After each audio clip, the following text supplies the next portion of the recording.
it felt a little stream of consciousness. I came with a rough sketch and ended up abandoning it pretty quickly, I think. So it was fun to sort of create some structure as I started, but just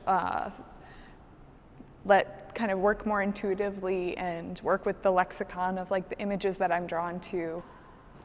Hi, my name is Meg Fransee. I am an artist. I'm also a social worker and a therapist. I live in Oakland, California, where I enjoy painting. I love painting murals.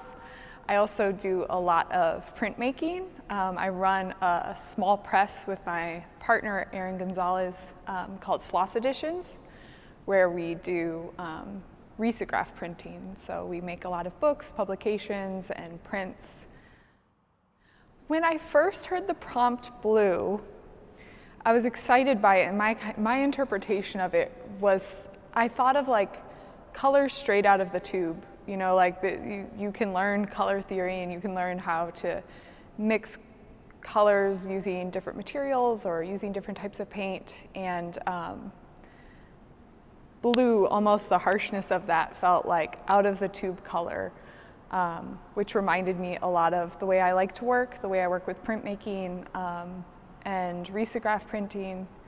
I also thought about one of the first things that started swirling around for me was the idea of, my mom was a second grade teacher, and so she had this really incredible classroom, and every summer we would paint everything for the classroom, like, you know, make everything look really special, but we would just do it with whatever house paint was left over. And so I liked that idea of a limited palette and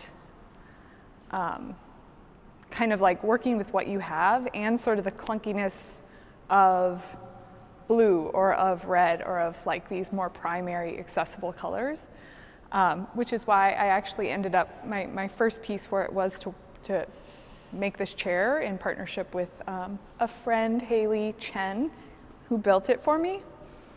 My mom's classroom had a chair that someone special every week, like you got to be the person of the week or something, student of the week, and you got to sit in a chair, and we would repaint that in the summer to make it look special. And so it's sort of an homage to my mom in that way and her, you know, as a teacher, but then also to, I guess, almost the classroom environment or the environment of using what materials you have and like what limited color palette you might be working with.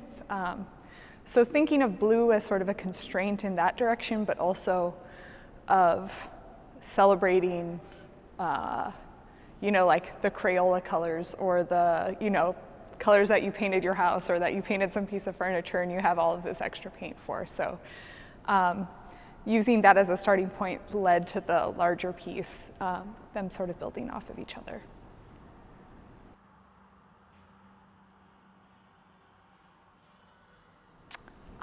Something that I guess is interesting about this piece in particular is that this was the third mural I painted while I've been pregnant with my first pregnancy.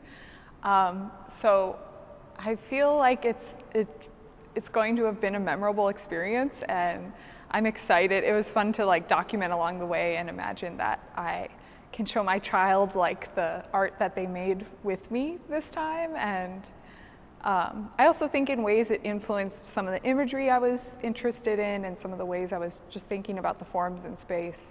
Obviously, you know, it also introduced some constraints in terms of like my fatigue or my comfort, but I feel like it made this whole project really memorable. So, yeah.